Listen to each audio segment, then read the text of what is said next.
രണ്ടാം ചോദ്യം തരുന്നു അപ്പോഴേക്ക് മറക്കും വഹി കഴിഞ്ഞു അല്ലേ? വഹി കഴിഞ്ഞു. രണ്ടാം ചോദ്യം വഹി കഴിഞ്ഞല്ലോ, റസൂലുള്ളാഹി തങ്ങളോട് കൂടെ വഹിയുണ്ടല്ലോ, പിന്നെ എങ്ങനെയാണ് മലക്കുകൾക്ക് അല്ല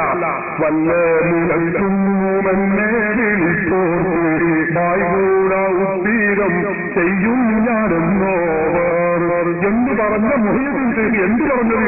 നമ്മുടെ പ്രശ്നമില്ല. രണ്ടാമത്തിലാണ് പ്രശ്നം.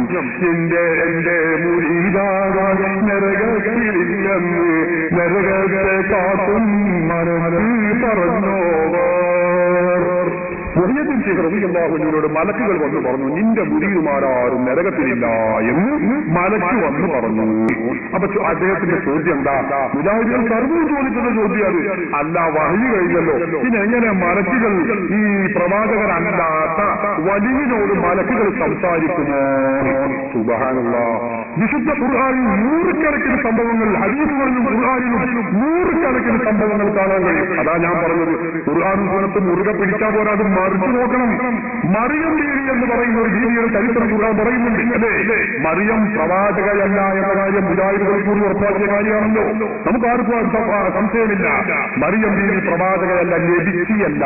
നമ്മുടെ ഭാഷയിൽ പറഞ്ഞാൽ റസൂലത്തല്ല, നബിയല്ല, അത് വലിയത്താണ്. ആ വലിയനോട് വന്ന് മലക്കുകൾ സംസാരിക്കുന്ന സംഭവം വിശുദ്ധ ഖുർആൻ എടുത്ത് പരിശോധിച്ച് നോക്കണം. നിങ്ങൾക്ക് അത് അറിയില്ലെങ്കിൽ അമാനി മൗലവിയുടെ പരിഭാഷന്റെ കയ്യിലുണ്ട്, അല്ലെങ്കിൽ മറ്റേ അബ്ദുൽ മൗലവിയുടെ പരിഭാഷ എന്റെ കയ്യിലുണ്ട്, ചെറിയ മുണ്ടത്തിന്റെ. അതൊക്കെ മറിച്ചു നോക്കുന്നത് എന്നാൽ കാണും. നിങ്ങൾക്ക് ഖുർആൻ സുന്നത്തിന്റെ ആൾക്കാരെ മറിച്ചു നോക്കില്ല, ഇതിങ്ങനെ പൂട്ടി വെക്കും. ഇതെങ്ങനെ അതിൽ കാണാം ഖുർആനിൽ ഇന്നമാണ് റസൂലു റബ്ബിക് ലിഅഹബ ലകി ഗുലാമൻ സക്കിയ്യാ. അങ്ങനെയാണ്.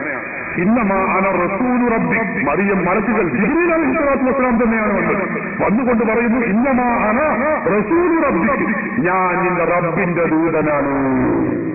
മലക്കുകൾ സംസാരിക്കുന്നു. ആരോട്? പ്രവാചകരല്ലാത്തവരോട്.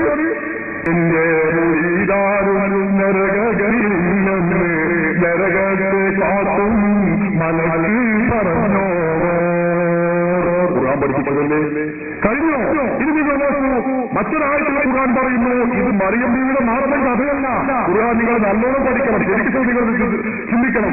എന്താണ് ഖുർആൻ പറയുന്നത്? സതനസ്സലു അലൈഹിമുൽ മലായിക, മലക്കുകൾ അവരിലേക്ക് ഇറങ്ങി വരുന്നു. മലക്കുകൾ അവരിലേക്ക് ഇറങ്ങി വരുന്നു. ഖുർആനാണിത്. മലക്കുകൾ അവരിലേക്ക് ഇറങ്ങി വരും. മുർസലീകളെ പറ്റി എന്താ പറഞ്ഞത്? മനുഷ്യർക്കെതിരായി പറയുന്നത്. ഖുർആനാണ്, നിഷേധിക്കാൻ കഴിയില്ല. എന്നിട്ട് മലക്കുകൾ വന്നുകൊണ്ട് പറയുന്നു, അല്ലാ തഖാഫൂ വലാ തഹ്സനൂ, നിങ്ങൾ വിഷമിക്കേണ്ടതില്ല, നിങ്ങൾ ദുഃഖിക്കേണ്ടതില്ല. വഅബ്ശിറൂ ബിൽ ജന്നത്തിൽ ലതീ കുൻതും തുഅദൂൻ, നിങ്ങൾക്ക് സ്വർഗമുണ്ട്, ആ സ്വർഗം കൊണ്ട് നിങ്ങൾ സന്തോഷിക്കുക. നിന്റെ മുരീദാരും നരകത്തിലില്ലെന്ന് നരകത്തെ കാത്തുന്ന ലക്കി പറഞ്ഞോ.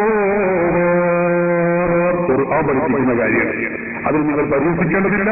മുഹയ്യബ്യന്മാരെയല്ല, സുന്നികൾ അംഗീകരിക്കുന്ന എല്ലാ മാലയും ഖുർആന്റെ അടിസ്ഥാനത്തിൽ തന്നെ സമർപ്പിക്കാൻ ഞങ്ങൾക്ക് കഴിയും ഇൻഷാ അല്ലാഹ്. അപ്പൊ അതുകൊണ്ട് അതൊന്നും നിങ്ങൾ പരിഹരിക്കുകയോ കുറ്റപ്പെടുത്തുകയോ ചെയ്യേണ്ടതില്ല. നിങ്ങൾ ഖുർആൻ മറിച്ച് തുറന്നു നോക്കണം. അത് മുറുകെ പിടിച്ചാൽ പോരാ, അത് മറിച്ച് നോക്കണം. ഇതാണ് രണ്ടാം ദിവസത്തിന്റെ മറുപടി. മൂന്നാം ദിവസം ഞാൻ പറയാൻ മറന്നു പോകുന്നു പറഞ്ഞതാണ്.